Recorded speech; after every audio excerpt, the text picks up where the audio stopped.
ایک بہت ہی خوبصورت اور ہرے بھرے جنگل میں کئی پرکار کے پکشی مل کر رہتے تھے۔ وہ ہر خوشی غمی میں ایک دوسرے کا ساتھ دیتے تھے۔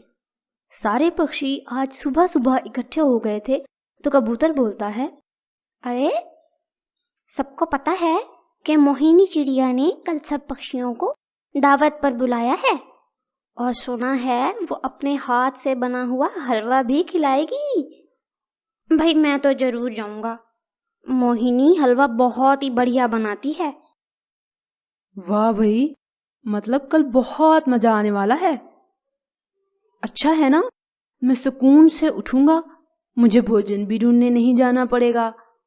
مجھے تو فری کی چیز ویسے بھی بہت پسند آتی ہے۔ اگلے دن سارے ہی پکشی موہنی چڑیا کے گھر پہنچ جاتے ہیں، جہاں جنگل کے تقریباً سبھی پکشی آئے ہوئے تھے۔ حلوے کی خوشبو تو بہت ہی زیادہ آ رہی تھی۔ سارے ہی حلوہ پک کر آنے کا انتظار کر رہے تھے۔ لگتا ہے آج تو حلوہ بہت ہی مزے کا بنا ہے، میں نے ایسی خوشبو کبھی نہیں سونگھی کھانے کی۔ مجھ سے تو ذرا بھی دھیرج نہیں ہو رہا ہے۔ تھوڑی ہی دیر میں سب کے آگے حلوہ رکھا جاتا ہے اور وہ سب کھانے لگتے ہیں۔ حلوہ بہت ہی سوادشٹ بنا تھا، سبھی جلدی جلدی چٹ کر گئے۔ واہ موہنی، تم تو بہت اچھی کک ہو، ایسا حلوہ تو میں نے آج تک نہیں کھایا، اسے کھا کر تو مزہ ہی آ گیا۔ توتے بھائی، یہ ریسیپی میری دادی اماں نے دی تھی مجھے، وہ اپنے وقتوں میں طوطا راجا کے دربار میں شاہی کک تھیں۔ میں ان کے طریقے سے بناتی ہوں، تبھی بہت مزے کا بنتا ہے۔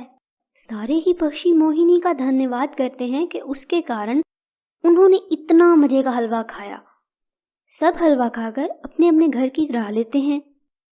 کبوتر یار، چڑیا کا حلوہ تو بہت ہی زیادہ سوادشٹ تھا، میرا تو اور کھانے کا من کر رہا ہے۔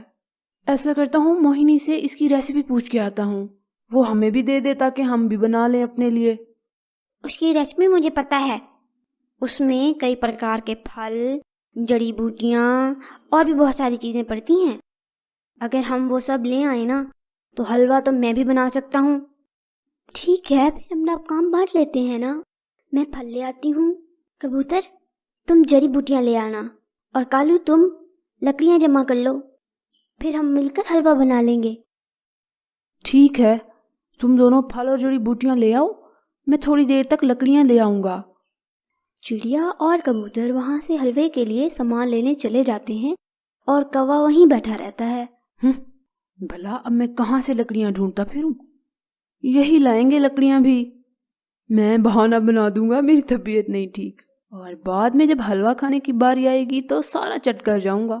واہ کالو، کیا بدھی ہے تمہاری، بہت جینیس پیدا ہوئے ہو تم تو۔ کوا وہی سو جاتا ہے۔ کبوتر اور چڑیا پھل اور جڑی بوٹیاں لے آتے ہیں۔ وہ واپس آ کر دیکھتے ہیں کہ کالو تو سویا ہوا ہے۔ کالو، یہ کیا؟ ہمیں اتنی مشکل سے پھل اور باقی چیزیں ڈھونڈ لائے ہیں اور تم یہاں مزے کر رہے ہو، لکڑیاں کیوں نہیں لائے تم؟ کالو بڑی مکاری سے بولتا ہے، کبوتر، تمہیں اپنے کوے بھائی کی طبیعت کا ذرا خیال نہیں ہے نا؟ میرے سر میں بہت درد ہونے لگ گیا تھا، اسی لیے میں نہیں گیا، پلیز تم لے آؤ نا۔ چڑیا تو ویسے ہی معصوم تھی، اسے کوے کی مکاری پر یقین آ گیا۔ کوئی بات نہیں کالو بھائی، آپ آرام کریں، ایسا کرتی ہوں میں لکڑیاں لے آتی ہوں۔ چڑیا یہ کہہ کر لکڑیاں لینے چلی جاتی ہے اور کبوتر باقی کام کرنے لگ جاتا ہے۔ کچھ دیر بعد چڑیا لکڑیاں لے کر آ جاتی ہے۔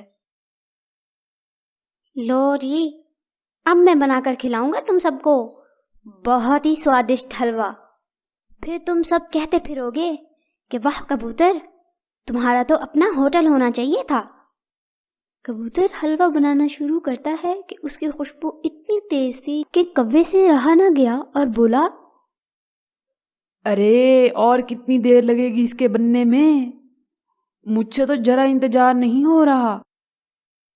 کالو بھائی دھیرج رکھے نا، صبر کا پھل ہمیشہ میٹھا ہوتا ہے۔ ویسے بھی ہم نے ہی کھانا ہے نا، کوئی اور تو ہے نہیں۔ کچھ دیر کے بعد حلوہ پک کر بالکل تیار ہو گیا۔ چلو اب اسے 3 حصوں میں برابر بانٹ لیتے ہیں، پھر سب اپنا اپنا حصہ کھائیں گے۔ لیکن کالو تو بہت ہی شاطر اور مکار تھا، وہ تو پورے حلوے پر ہی بدنیت ہو گیا تھا۔ وہ چاہتا تھا کہ وہ سارے کا سارا حلوہ خود ہڑپ کرے۔ وہ تو ٹھیک ہے، لیکن میرے خیال سے ہمیں موہنی چڑیا کو بھی بلا لینا چاہیے۔ آخر کو اس نے بھی تو ہمیں اس دن اتنے مزے کا حلوہ کھلایا تھا۔ ایسا کرو کبوتر، بھاگ کر موہنی کو بلا لاؤ، ہم تب تک یہیں بیٹھ کر انتظار کرتے ہیں تمہارا۔ کبوتر موہنی کو بلانے چلا جاتا ہے، لیکن چڑیا ابھی بھی وہیں تھی۔ اب کالو اس کو بھیجنے کی ترکیب سوچنے لگتا ہے۔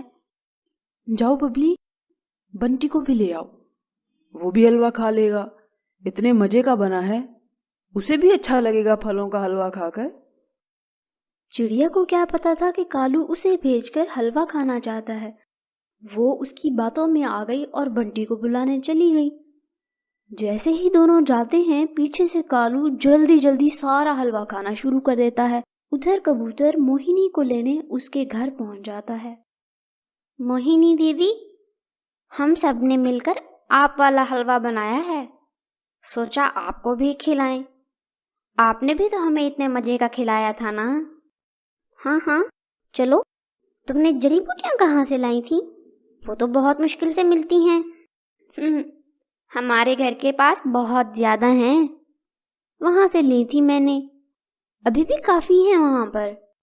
ارے نہیں کبوتر بھائی، وہ تو بہت زہریلی بوٹیاں ہیں، اصل بوٹی تو دوسرے جنگل سے ملتی ہے۔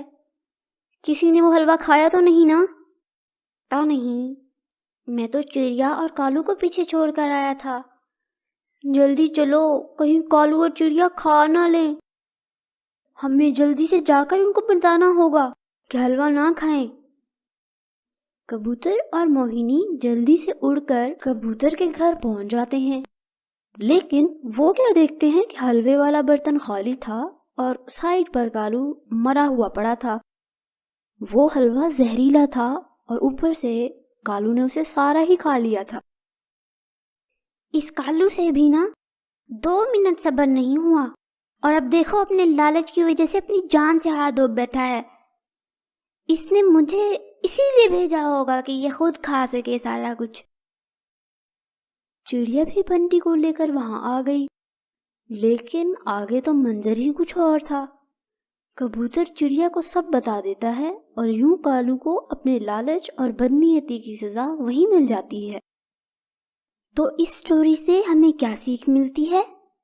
ہمیں سیکھ ملتی ہے کہ لالچ بہت ہی بری بلا ہے۔